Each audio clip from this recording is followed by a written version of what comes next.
Hello, this is Charting Man Dan of TheChartGuys, where we teach the little guy and girl how to utilize charts to manage their own trades and investments. What do I mean by the little guy and girl? Well, we just had two directives signed halting the implementation of a rule that requires financial advisors to act in the best interests of their client. Let that sink in a little bit.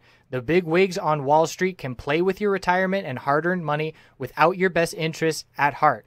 We currently have hundreds of members taking charge of their financial future, and we would love for you to come check out a free week with no credit card required to see if our services would be beneficial on your path to financial independence as well.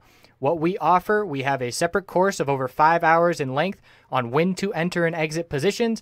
And in terms of what we do daily, we have nightly videos, key levels updated each morning before the bell, 2.5 hours of live daily webcam coverage in the morning and in the afternoon, and over 7 hours of educational videos.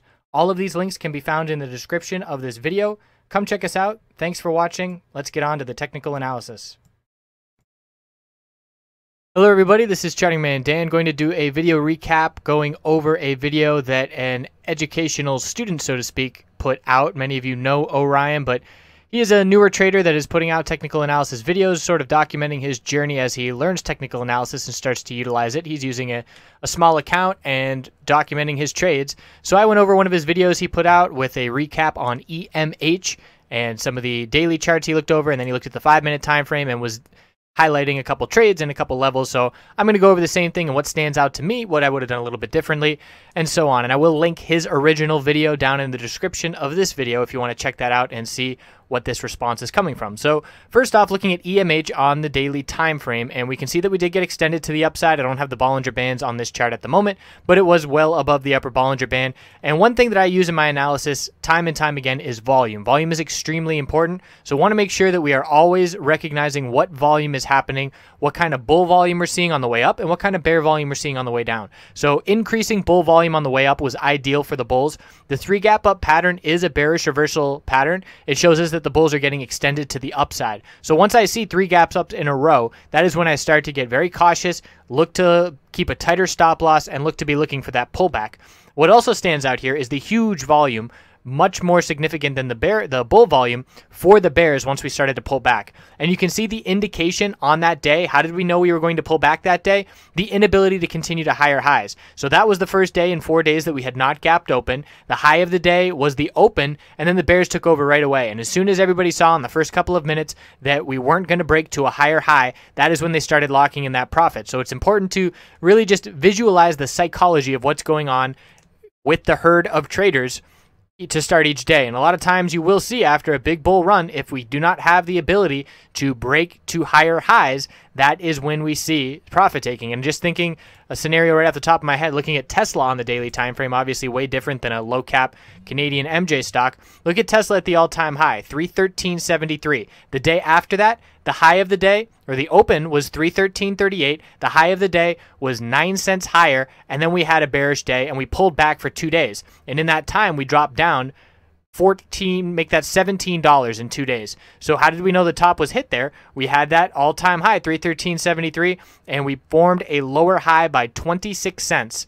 Bulls recognized, uh-oh, we're not hitting higher highs here, and then the profit taking started, and then that only gets magnified. The more people that see, the odds are not high that we're going to see continuation because we couldn't break through that level right at the open.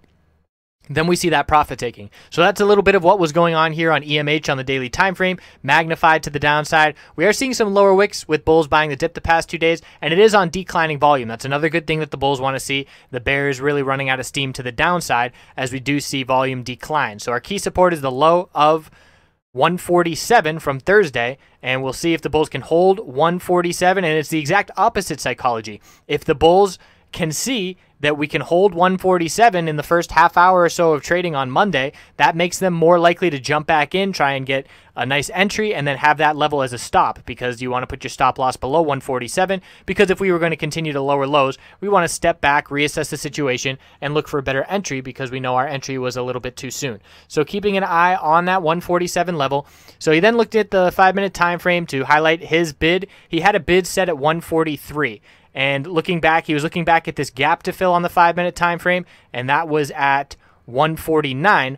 So he put his bid a little bit below that. Personally, I would absolutely recognize that this gap was there, and I would watch once it filled at 149. That's when I would certainly start paying attention, especially because when it filled, the 5-minute RSI was right at the oversold level under 30. I'm always watching that 5-minute RSI and always watching volume. Those are the two, probably the two main indicators that I do use. So one thing that I don't like about where that 143 bid was just because it was kind of floating in space, and there was some price action around that level, but you always want to have your bid order at just above a key support level. So for me personally, I would not, on a dump like this with such magnified movement to the downside, I would not put a bid in and hope that it would get filled. I would rather wait to see that the bulls are starting to show up and starting to give me signals that the downside momentum is shifting for the time being, really just looking for an oversold bounce.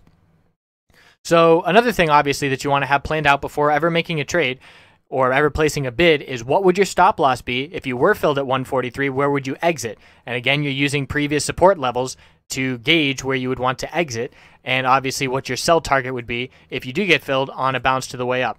So also, he was watching the 160 level. Personally, I would be watching the 159 level. I know that's not really a big difference, but the previous price action here, the low was 159, and that's important to me because I'm always looking at higher lows, higher highs, lower lows to see where that momentum is. So as soon as we broke 159, we had a lower low, and that's when the bears really took over and saw a quick flush to the downside, and that's when the RSI got oversold. So what stands out to me when we start looking for the bounce on the gap fill, we saw this bullish reversal hammer with a bounce off of 150, and that had not filled the gap yet at 147, and we did not confirm that bullish candlestick on the next candlestick. We saw another red candlestick. So then we kept pulling back.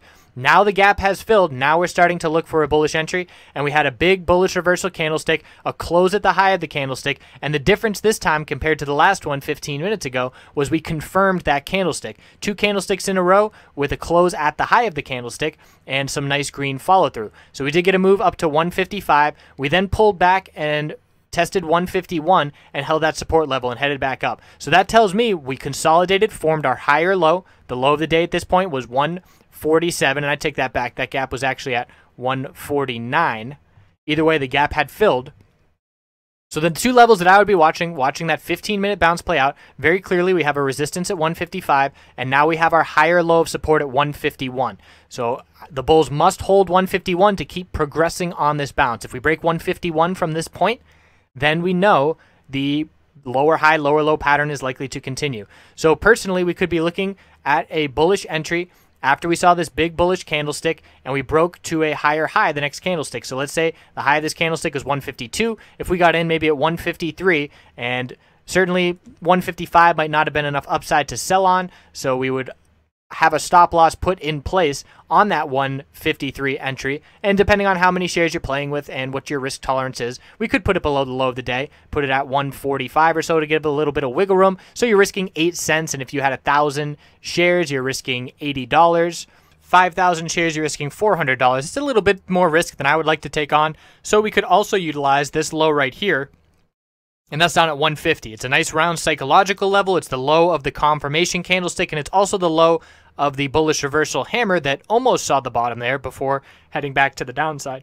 So 150 would be a level we could use, put a stop loss at 149. So say we entered at 153 and our stop loss was at 149. We're then risking $40 or $200 on a 5,000 share position. That's a little bit more tolerable for me in terms of risk to reward scenario. So we have our clear resistance at 155. Our clear support to maintain the higher lows is 151. Double top at 155, so that would have me even more cautious. So I would say, okay, no matter what, I'm exiting if 151 cannot hold, because that is then a double top on the bounce attempt and then a lower low back down towards the low of the day. It did hold another 2 tests down at 151, would not have been stopped out. Then we got the bull break of 155, and then from there we were heading back to the upside. So in terms of picking a target from that point, you could just exit before the end of the day, and that end of the day happened right up here when the price was up at 162. So it would have, unless you're looking for a swing position, and for me personally, the daily chart would not have been enough of a bullish reversal candlestick. That's not a bullish reversal hammer. The definition is the real body of the candlestick has to be 1/3 the size of the wick. That's about 50%. So I personally would not have swung that position, and I would have exited on that break of 155. Probably would have put my exit signal at 159, just below psychological 160.